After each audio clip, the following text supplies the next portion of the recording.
నమస్కారం అహల్య న్యూస్ కి స్వాగతం. ముందుగా ముఖ్యాంశాలు.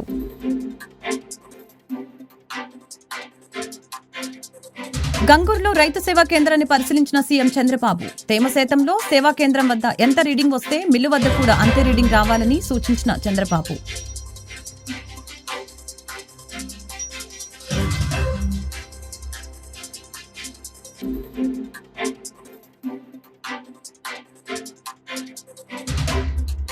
ఉండవల్లిలో ఉచిత వైద్య శిబిరాన్ని ప్రారంభించిన మంత్రి సత్యకుమార్ యాదవ్. ప్రతి పేదవాడికి నాణ్యమైన వైద్యం అందించాలని సీఎం చంద్రబాబు నాయుడు ప్రయత్నిస్తున్నారని మంత్రి వెల్లడి.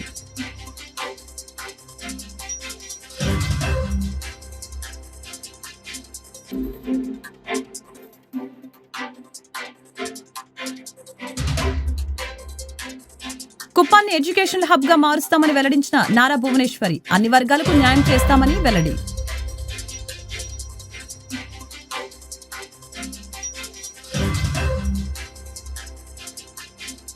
లోక్సభలో ఈరోజు నిరవధిక వాయిదా పడింది. విపక్ష సభ్యుల ఆందోళన నేపథ్యంలో స్పీకర్ ఓం బిర్లా సభను నిరవధికంగా వాయిదా వేసినట్లు ప్రకటించారు.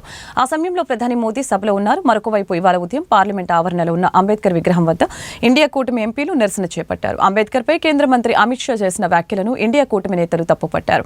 షా క్షమాపణలు చెప్పాలని డిమాండ్ చేశారు. అంబేద్కర్ ని అవమానించిన షా రాజీనామా చేయాలని ఇవాళ విజయ్ చౌక్ వద్ద విపక్ష ఎంపీలు ఆందోళన చేపట్టడం జరిగింది. జమిలీ ఎన్నికల బిల్లును జేపీసీకి లోక్సభ రిఫర్ చేసింది. మరొకవైపు విపక్ష సభ్యుల ఆందోళన నేపథ్యంలో రాజ్యసభను 12 గంటల వరకు వాయిదా వేశారు. జమిలీ ఎన్నికల ముసాయిదాను జేపీసీకి పంపాలన్న తీర్మానాన్ని ప్రవేశపెట్టాలని స్పీకర్ బిర్లా న్యాయశాఖ మంత్రి అర్జున్ రామ్ మెఘ్వాల్ ను కోరారు. మరొకవైపు సభలో విపక్షాలు జై భీమ్ అంటూ కేకలు పెట్టారు. పార్లమెంట్ గేటు వద్ద ఆందోళన నిరసనలు చేపట్టారు.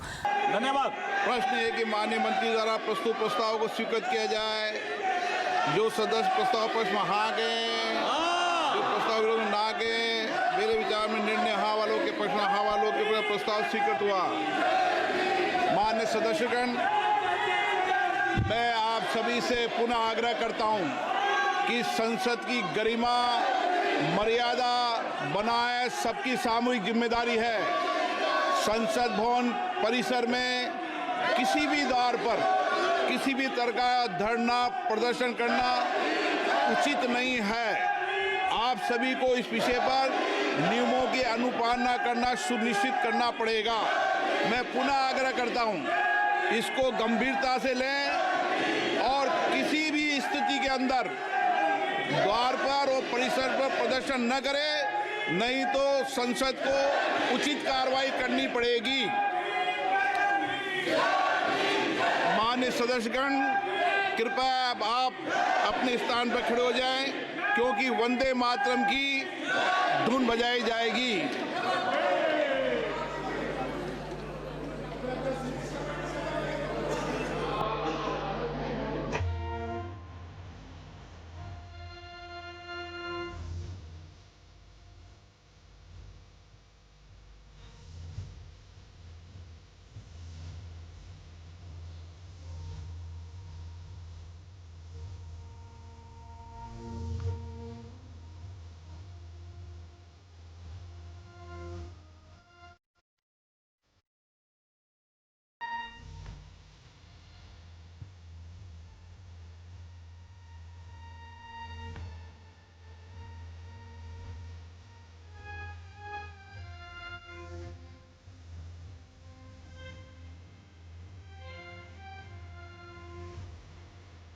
తేమ శాతంలో సేవా కేంద్రం వద్ద ఎంత రీడింగ్ వస్తే మిల్లు వద్ద కూడా అంతే రీడింగ్ రావాలని, కానీ దానిలో మార్పు ఉంటే చర్యలు తీసుకుంటామని ఆంధ్రప్రదేశ్ ముఖ్యమంత్రి నారా చంద్రబాబు నాయుడు హెచ్చరించారు. ఈ సందర్భంగా సీఎం అధికారులకి కీలక ఆదేశాలు జారీ చేశారు. కృష్ణా జిల్లా గంగూరులో రైతు సేవా కేంద్రాన్ని సీఎం చంద్రబాబు, మంత్రులు నాదెండ్ల మనోహర్, కొల్లు రవీంద్ర ఇవాళ సందర్శించారు. ఈ సందర్భంగా సేవా కేంద్రంలో ఓ రైతుతో సీఎం చంద్రబాబు మాట్లాడారు. రైతు నుంచి ధాన్యం ఎలా సేకరిస్తున్నారో సీఎంకు సేవా కేంద్రం సిబ్బంది చూపించారు. ధాన్యం తాను ఎలా అమ్ముతున్నది సీఎం చంద్రబాబుకి రైతు ఆకునూరి సాంబశివరావు వివరించారు. గత ఏడాది కంటే ఈ ఏడాది పంట చాలా బాగా పండిందని రైతు వెల్లడించారు. మిషన్ కోత వలన 5-6 ఎకరానికి ఈ ఏడాది కలిసి వచ్చిందని రైతు తెలిపారు. దీనికి దిగుబడి పెరగటం కూడా కారణమని రైతు సాంబశివరావు తెలిపారు. గడ్డిని బయోప్యూర్ ప్లాంట్ వాళ్లు తీసుకుంటే మరొక 5,000 వస్తూ ఉంటుందని రైతులు తెలిపారు. గతంలో మనుషులు కోస్తే ఎకరానికి 6,000 కోతకు మరొక 6,000 కుప్ప వేయటానికి అయ్యేదని రైతు తెలిపారు. తోలకానికి మరొక 3,000 ఖర్చు అయ్యేదని చెప్పారు. ఈ లెక్కన అన్ని కలుపుకొని మనుషుల ద్వారా వ్యవసాయం చేస్తే 25,000 వరకు ఖర్చు వచ్చేదని చెప్పారు. ధాన్యం డబ్బుల్లో కోత లేదు, డబ్బులు కరెక్ట్గానే వస్తున్నాయని చెప్పారు. ఇప్పుడు ఉన్న వ్యవస్థ బాగానే పనిచేస్తుందని అన్నారు. కోత మిషన్లు బయట నుంచి వస్తున్నాయని వివరించారు. కావాల్సింది ఏంటంటే సిస్టమ్స్లో ఎంత దిగుబడి వచ్చిందో కూడా మీరు ఎస్టిమేట్ చేయాలి. నాట్ ఓన్లీ నువ్వు అగ్రికల్చర్ కమిషనర్గా చెప్తున్నా, పని ఏంటంటే దిగుబడి ఎంత వస్తుంది, ఆయన దగ్గర దిగుబడి ఎంత వచ్చింది, ఇంకొకరిది ఎంత వచ్చింది, ఈయనది ఎక్కువ వస్తే బెస్ట్ ప్రాక్టీసెస్ ఏమేం చేశాడు, దెన్ ఎట్లా మీరు ఎన్హాన్స్ చేయగలుగుతారు ప్రొడక్షన్ అండ్ ప్రొడక్టివిటీ. మీరు కండిషను 35 బ్యాగ్స్ 40 బ్యాగ్స్ అనేది మాల్ ప్రాక్టీస్ చేయకుండా వేరే వాళ్ళు వచ్చి అమ్మకుండా పెట్టుకున్నాం. కానీ ఇక్కడ ఇష్యూ ఏంటంటే ఎంత దిగుబడి అయితే అంత తీసుకోవాలి మీరు. Be clear, that is the one.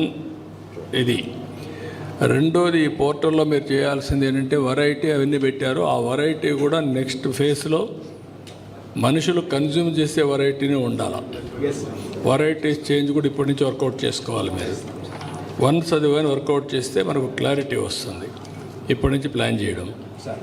మూడోది, ఈ చిన్న చిన్న కాలమ్స్లో మీరు నాకు అక్కడ ఎంత క్వాంటిటీ అమ్మారు అనేది క్వాంటిటీ అమ్మింది వస్తే ఎస్టిమేషన్ బ్యాలెన్స్ అన్నారు. అది కాదు, ఇక్కడ ఎంత క్వాంటిటీ ఎస్టిమేషన్, ఎంత రావాలి, ఎంత అమ్మారు, ఇప్పుడు ఎంత అమ్ముతున్నారు. అది కొడితే ఇన్స్టాల్మెంట్గా ఎప్పుడెప్పుడు అమ్మారో డేట్ వరకు వచ్చేసేయాలి. వాట్ హ్యావ్ ప్రొక్యూర్డ్ క్లియర్గా రావాలి. అప్పుడు 40 బ్యాగ్స్ వస్తుంది అనుకున్నాం సార్. 35 బ్యాగ్స్ అనేటువంటిది వచ్చింది సార్. 40 బ్యాగ్స్ వస్తుందని. What is the average yield as on today? రాష్ట్రంలో మీరు 3 లక్షల మంది దగ్గర ప్రొక్యూర్ చేశారు. 3 లక్షల మంది దగ్గర ప్రొక్యూర్ చేసినాక యావరేజ్ ఈల్డ్ ఎంత వచ్చింది? 2.67 వచ్చింది sir. Average turns per hectare. అంటే ఎన్ని బ్యాగ్? తాడేపల్లి మండలం ఉండవల్లి గ్రామంలో ఉచిత వైద్య శిబిరాన్ని ఏర్పాటు చేసిన మాదాల గోవర్ధన్ రావు చారిటబుల్ ట్రస్టు సేవలను వైద్య ఆరోగ్య శాఖ మంత్రి సత్యకుమార్ యాదవ్ ప్రశంసించారు. ఉండవల్లిలో జరుగుతున్న ఉచిత వైద్య శిబిరాన్ని ఆరోగ్య శాఖ మాత్యులు సత్యకుమార్ యాదవ్ ప్రారంభించారు. అధునాతనమైన పనిముట్లతో ప్రజలకి ఉచిత వైద్యం అందిస్తున్నట్లు మాదాల గోవర్ధన్ రావు చారిటబుల్ ట్రస్టుకి తానా అభినందనలు తెలియజేశారు. ప్రతి పేదవాడికి నాణ్యమైన వైద్యం అందించాలని చంద్రబాబు నాయుడు ప్రయత్నిస్తున్నారని, ఇప్పటి వరకు 30 లక్షల మందికి క్యాన్సర్ టెస్ట్ చేయడం జరిగిందని తెలిపారు. జరిగేది పాలన పైన సమీక్ష, ప్రజా సమస్యల్ని పార్లమెంటులో ప్రస్తావన, ఆ సమస్యల పరిష్కారం కోసం ప్రయత్నం చేయడం, లేదా ప్రజలకు ఉపయోగపడేలాగా కొత్త చట్టాలు తీసుకురావడం. ఇది రాజ్యాంగబద్ధంగా ఈ పార్లమెంట్ సమావేశాలు కానీ అసెంబ్లీ సమావేశాల్లో కానీ జరిగే ప్రక్రియ.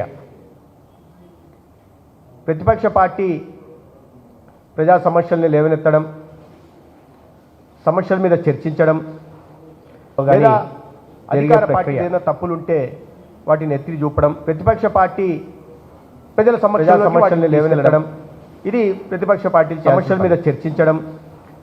కేంద్రంలో సమావేశాల సందర్భంగా వాటిని ఎత్తి చూపడం, ప్రతిపక్ష పార్టీ గత కొన్ని రోజులుగా ప్రజల సమస్యల్ని లేవనెత్తడం, నిర్మాణాత్మకమైన బాధ్యత చేపట్టాల్సిన ప్రతిపక్ష పార్టీ కాంగ్రెస్ నేతృత్వంలోని ఇండి కూటమి ప్రధానంగా సమస్యల మీద చర్చించకుండా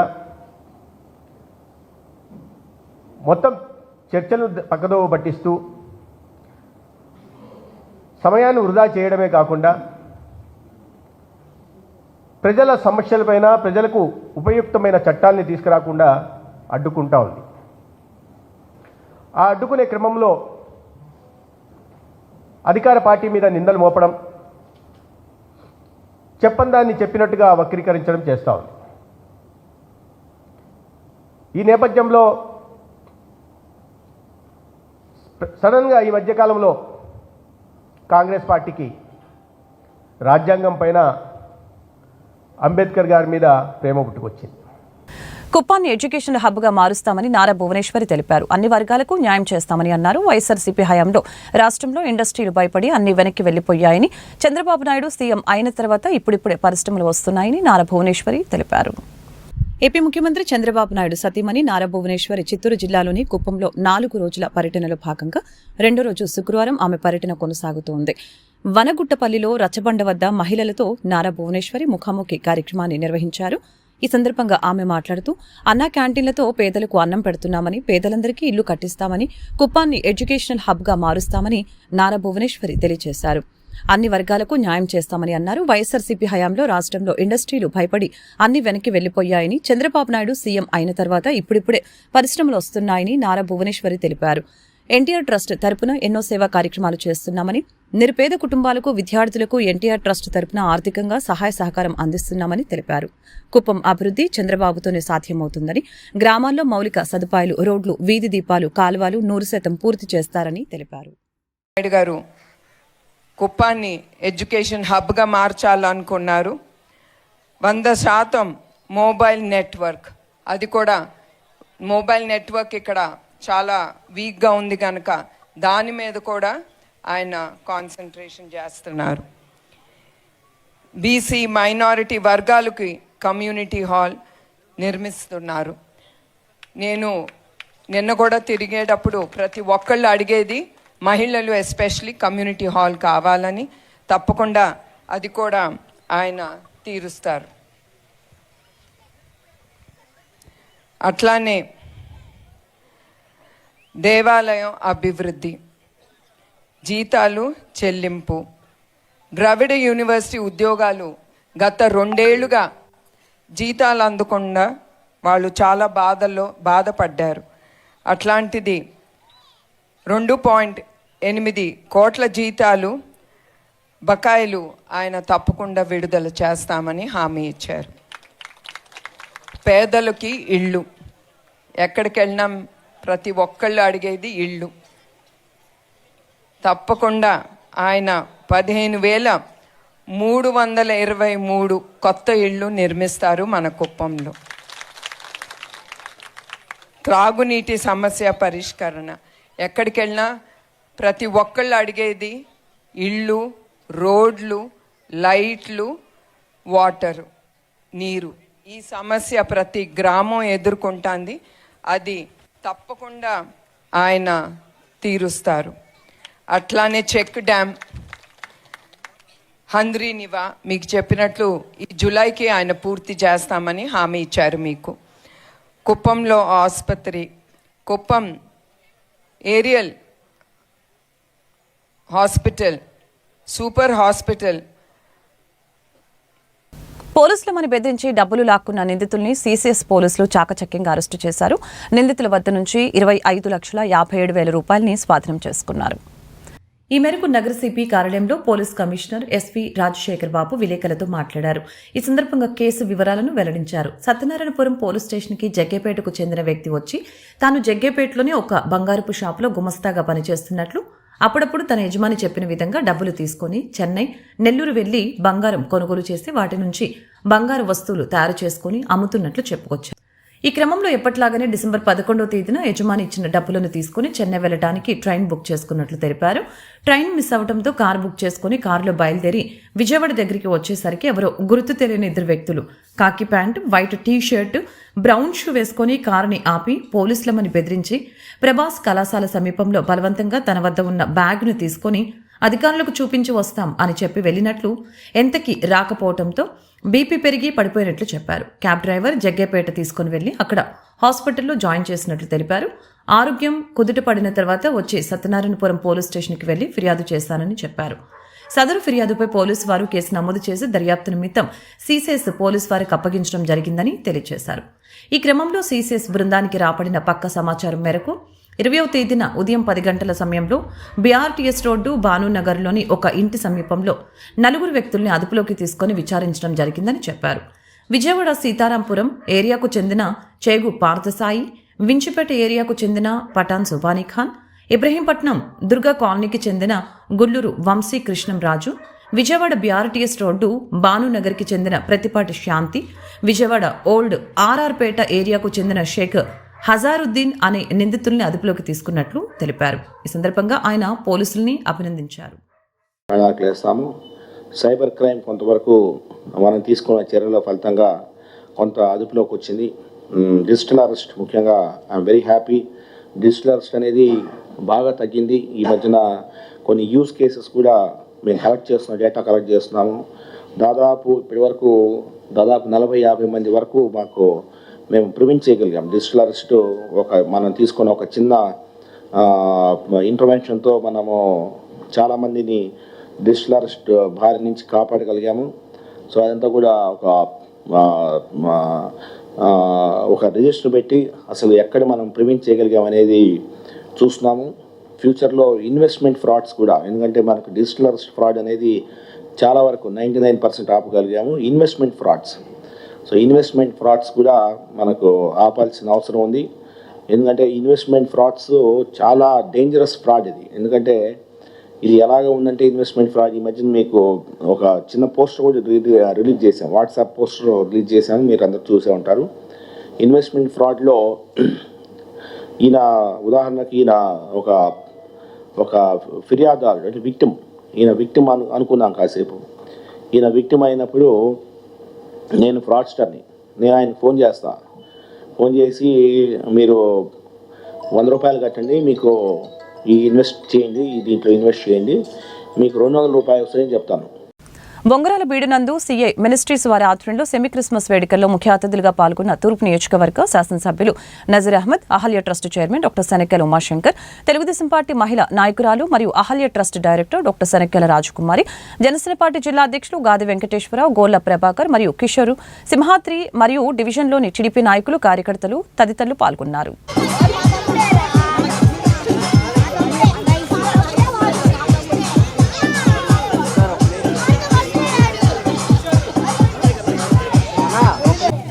రాష్ట్రానికి ఇచ్చినటువంటి అధికారులు ప్రజలకు చూస్తూ వారికి కావాల్సిన పనులు చూస్తూ ప్రజల మనసును గెలుచుకునే నాయకులు, ప్రజల పనులు చేసే నాయకులుగా దీవించని ఆయుష్ ఆరోగ్యాన్ని. భూ సమస్యల శాశ్వత పరిష్కారానికి రెవెన్యూ సదస్సు నిర్వహిస్తున్నట్లు ఎమ్మెల్యే మండలి బుద్ధప్రసాద్ తెలిపారు. గురువారం అవనిగడ్డ పంచాయతీ కార్యాలయంలో రెవెన్యూ సదస్సు నిర్వహించారు.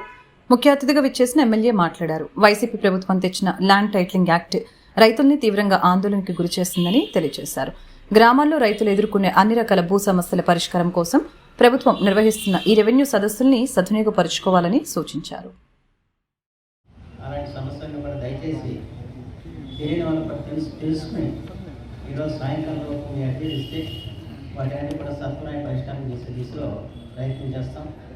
ఇంకా తహసీల్దార్ లెవెల్లో జరిగి కలెక్టర్ లెవెల్లో జరిగి చేసేసి ఇంకా కొన్ని ఏదైనా రాష్ట్ర ప్రభుత్వం నుంచి తీసుకెళ్ళి వాటి నుంచి మనం న్యాయం జరిగేలాగా చేసే కార్యక్రమం కూడా చేస్తామని చెప్పే సందర్భం మనం చేస్తూ ఈరోజున అర్జీలు ఇంకేమన్నా రానాలు కూడా దయచేసి మనం చెప్పండి. ఈ సదస్సు ఈ ప్రయోజనాల గురించి పెట్టారు కనుక ఈరోజు ఈ సమస్యలతో మీరు సతమతం అవుతున్నారు. ఈ సదస్సులో కానీ మీరు అర్జీ ఇస్తే మీకు సమస్య పరిష్కారం అయిందని చెప్పాల్సిన అవసరం మాత్రం ఎంతైనా ఉందని చెప్పి మాత్రం మనం చేస్తూ అవనిగడ్డలో సంబంధించినంత వరకు మనం ఇప్పుడు కూడా రెవెన్యూకి సంబంధించిన ఎటువంటి సమస్య లేకుండా ఈ సదస్సు చేసుకోవాలని చెప్పి మాకు నేను కోరుకుంటూ మీరు వచ్చిన అర్జీలన్నీ కూడా సహకారంగా పరిశీలించి 100% కూడా అయ్యే విధంగా కృషి చేయాల్సిన చెప్పి కోరుతున్నాను. ఎందుకంటే మళ్ళీ ఒకసారి జరిగే పరిష్కారం అయిపోవాలి, ఫుల్ స్టాప్ అయిపోవాలి. మళ్ళీ మన చుట్టూ తిరగకుండా, మీ ఆఫీసు చుట్టూ తిరగకుండా, మా ఆఫీసు చుట్టూ తిరగకుండా ఈ సమస్యని సత్వం పరిష్కారం చేయండి. పట్టదారు పాస్ పుస్తకాల విషయం మన చేతిలో కనుక మీరు అటు వాటి గురించి ఏ అప్లికేషన్స్ పట్టదారు పాస్ పుస్తకాలకి లిమిట్ ఇచ్చే మన ప్రయత్నం మాత్రం చేయమని చెప్పి మాత్రం కోరుతూ ఈరోజు అవకాశం ఇచ్చిన మీ అందరికీ కూడా నా ధన్యవాదాలు తెలియజేస్తూ సెలవు. విజయవాడ ఇంద్రకీలాద్రి భవానీ దీక్షల విరమణకి ఆలయ అధికారులు అన్ని ఏర్పాట్లు చేశారు. ఈ నెల 21 నుంచి 25వ తేదీ వరకు భవానీ దీక్షలు విరమించనున్నారు. ఈసారి 60 లక్షల మంది భక్తులు వస్తారని అంచనా వేస్తున్నామని దుర్గగుడి ఈవో రామారావు తెలిపారు. భక్తుల కోసం ప్రత్యేకంగా కాల్ సెంటర్లు, కమాండ్ కంట్రోల్ రూమ్స్ ఏర్పాటు చేశామని కలెక్టర్ లక్ష్మీషా తెలిపారు. ఇంధన పొదుపును ఒక వారంలో సాధించలేమని, భవిష్యత్తు తరాలకి ఇంధన ఇబ్బందులు రాకూడదనుకుంటే మనం ఇంధన పొదుపు పాటించాలని MD APCPDCL chairman Ravi, AP Genco MD Chakradhar Babu తెలిపారు. ఇంధన పొదుపు విషయంలో రాష్ట్రం జాతీయ స్థాయిలో ఇప్పటివరకు 4 సార్లు అవార్డ్స్ తీసుకున్నామని, ఆధునిక సాధనాలు ప్రజల జీవితంలోకి ప్రవేశించడంతో ఇంధన వాడకం పెరగడంతో పాటు వృధా కూడా పెరిగింది. దీనిని అరికట్టాలని అన్నారు. ఇప్పటి నుంచి పొదుపు పాటించకపోతే భావితరాలు గతంలో లాగా చమురు దీపాలతో జీవించాల్సిన పరిస్థితి ఏర్పడుతుందని తెలిపారు. ఇంధన పొదుపు పరిరక్షణ వారోత్సవాలలో ఐఏఎస్ అధికారులు, AP Genco MD KVN Chakradhar Babu, ఇంధన ప్రత్యేక కార్యదర్శి K Vijayanand, AVP Kumar Reddy, CEO AP Genco, AP DCL CMD Ravi తదితరులు పాల్గొన్నారు. గుంటూరు నగరంలో కొత్తపేట భగత్ సింగ్ సెంటర్ వద్ద అఖిల భారత విద్యార్థి సమైక్య ఆధ్వర్యంలో రాష్ట్ర వ్యాప్తంగా పెండింగ్లో ఉన్న 3,580 కోట్ల ఫీజు రియంబర్స్మెంట్ స్కాలర్షిప్ విడుదల చేయాలని ఉరితాళ్లతో నిరసన చేయడం జరిగింది. ఈ సందర్భంగా ఏఏఎస్ఎఫ్ రాష్ట్ర ప్రధాన కార్యదర్శి బందెల నాజర్జీ మాట్లాడారు. ప్రభుత్వం అధికారంలోకి వచ్చి నెలలు గడుస్తున్న విద్యా దీవెన, వసతి దీవెనల్ని మార్చినది కానీ ప్రభుత్వం ఇచ్చిన హామీ మేరకు పెండింగ్లో ఉన్న బకాయిలను చెల్లించడంలో అలసత్వం వహిస్తుందని తెలిపారు. అందువలన విద్యార్థులు తీవ్ర మానసిక ఒత్తిడికి విద్యాసంస్థల యాజమాన్యుల వద్ద నుంచి గురవుతున్నారు. ఈ కార్యక్రమంలో ఏఐఎస్ఎఫ్ రాష్ట్ర ఉపాధ్యక్షుడు నవ్యశ్రీ, జిల్లా అధ్యక్ష కార్యదర్శులు యశ్వంత్, శివ, నాగాధ్యక్షులు దుర్గా సాయి, జ్యోతిక, రబానీ తదితరులు పాల్గొన్నారు. విద్యార్థులకు హామీ ఇచ్చి ఎలక్షన్స్ ముందు యువగలం పాదయాత్ర 4 లక్షల హామీ ఇచ్చారు. కానీ అధికారంలోకి వచ్చిన తర్వాత 100 రోజులు పండుగ చేసుకున్నారు తప్ప ఈ రాష్ట్రంలో రియంబర్స్మెంట్ స్కాలర్షిప్ ఒక్క రూపాయి కూడా విడుదల చేయలేదు ఏ రాష్ట్ర ప్రభుత్వం. ఈరోజు ఏ విద్యార్థికి ఈరోజు ఏఐఎస్ఎఫ్గా మేము స్టూడెంట్గా అడుగుతూ ఉన్నాం. నారా లోకేష్ గారు మీ సొంత నియోజకవర్గంలో ఎమ్మెల్యేగా గెలవక ముందు మీరు యువగలం పాదయాత్రలు హామీ ఇచ్చారు. అధికారంలోకి వచ్చిన వెంటనే నేను 3,500 కోట్ల రూపాయలు రియంబర్స్మెంట్ స్కాలర్షిప్ విడుదల చేస్తామని చెప్పని అధికారంలోకి వచ్చారు. కానీ కనీసం ఒక్క సమీక్షలో ఒక సమీక్ష కార్యక్రమం నిర్వహించలేదు. కేవలం ట్విట్టర్లో ట్వీట్లు చేస్తూ ఉన్నారు. విద్యార్థులారా మీరు త్వరలో మంచి వార్తలు వినబోతా ఉన్నారు, మీ డబ్బులు పడతా ఉన్నాయని చెప్పని ఈరోజు మీరు చెప్తా ఉన్నారు 20 లక్షల ఉద్యోగాలు ఇస్తామని చెప్పని. ఈరోజు రాష్ట్ర వ్యాప్తంగా దాదాపు 12 లక్షల మంది విద్యార్థులకి రియంబర్స్మెంట్ స్కాలర్షిప్లు లేక వారి చేతి సర్టిఫికేట్లు. అయ్యా మహాప్రభు విద్యాశాఖ మంత్రి నారా లోకేష్ గారు సర్టిఫికేట్ లేని విద్యార్థులకి ఈరోజు మీరు ఉద్యోగం కట్టిస్తారని చెప్పని ఏఐఎస్ఎఫ్గా ప్రశ్నిస్తూ ఉన్నాం. రాష్ట్ర వ్యాప్తంగా మీరు చెప్పారు గతంలో అనేక మంది విద్యార్థులకి ఈ జగన్ ప్రభుత్వం మోసం. రేపు రాష్ట్ర మాజీ ముఖ్యమంత్రి వైఎస్ఆర్ కాంగ్రెస్ పార్టీ అధ్యక్షులు వైఎస్ జగన్మోహన్ రెడ్డి జన్మదినోత్సవం సందర్భంగా గుంటూరు నగరంలో పెద్ద ఎత్తున సేవా కార్యక్రమాలు చేపడుతున్నట్లు నగర డిప్యూటీ మేయర్, వైసీపీ నగర అధ్యక్షులు, తాడికొండ నియోజకవర్గ వైసీపీ సమన్వయకర్త వనమ బాలవజ్రబాబు, డైమండ్ బాబు తెలిపారు. శుక్రవారం ఉదయం నగరంలోని మల్లికార్జునరావు పేటలో గల సెయింట్ ఆన్స్ ఆందుల పాఠశాలలో వైసీపీ గుంటూరు యూత్ మాజీ ప్రెసిడెంట్ ఎలికా శ్రీకాంత్ యాదవ్ ఆధ్వర్యంలో విద్యార్థులకి బుక్స్, పండ్లు పంపిణీ చేశారు. కార్యక్రమంలో నగర తూర్పు నియోజకవర్గ వైసీపీ ఇన్ఛార్జి షేక్ నూరి ఫాతిమా, పలువురు పార్టీ శ్రేణులు పాల్గొన్నారు.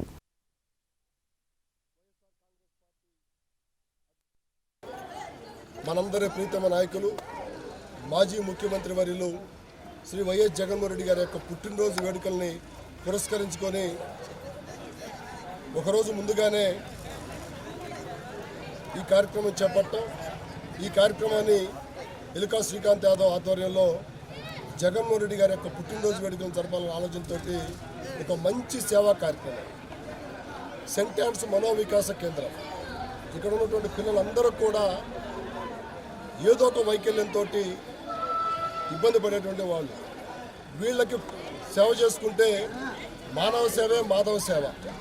అందులో కూడా మానవుల్లో కూడా ఇటువంటి పిల్లలకి సేవ చేసుకుంటే ఇంకా భగవంతుడు మంచి చేస్తున్నటువంటి మంచి ఆలోచనలతోటి జగన్మోహన్ రెడ్డి గారి యొక్క పార్టీ నాయకుల యొక్క పిలుపు మేరకు సేవా కార్యక్రమాల్లో పాల్గొన్న దాంట్లో భాగంగా ఈరోజు సెయింట్ ఆన్స్ మనోవికాస్ కేంద్రానికి రావటం. పిల్లలకు సంబంధించి సుమారు ఇక్కడ 250 మంది 300 మంది పిల్లలు. ఆ పిల్లలందరికీ కూడా బుక్స్, పళ్ళు అవన్నీ కూడా పంచేటువంటి కార్యక్రమం చేసినటువంటి శ్రీకాంత్ యాదవ్ గారికి, తూర్పు నియోజకవర్గ సమన్వయకర్త నూరి ఫాతిమా గారికి, ఈ కార్యక్రమంలో మేము పాల్గొని ఈ కార్యక్రమాన్ని ఆహ్వానించినటువంటి సెయింట్ ఆన్స్ మనోవికాస్ కేంద్రం సిస్టర్స్కి అందరూ కూడా హృదయపూర్వక ధన్యవాదాలు తెలియజేసుకుంటాం. వార్తలు ముగించే ముందు ముఖ్యాంశాలు మరొకసారి. గంగూరులో రైతు సేవా కేంద్రాన్ని పరిశీలించిన సీఎం చంద్రబాబు, తేమ శాతంలో సేవా కేంద్రం వద్ద ఎంత రీడింగ్ వస్తే మిల్లు వద్ద కూడా అంతే రీడింగ్ రావాలని సూచించిన చంద్రబాబు.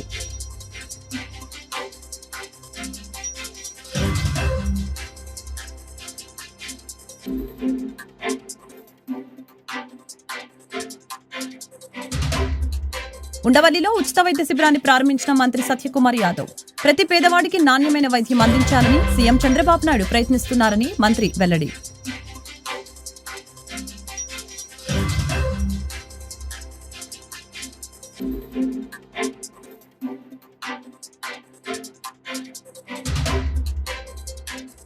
కుప్పాన్ని ఎడ్యుకేషనల్ హబ్ గా మారుస్తామని వెల్లడించిన నారా భువనేశ్వరి. అన్ని వర్గాలకు న్యాయం చేస్తామని వెల్లడి.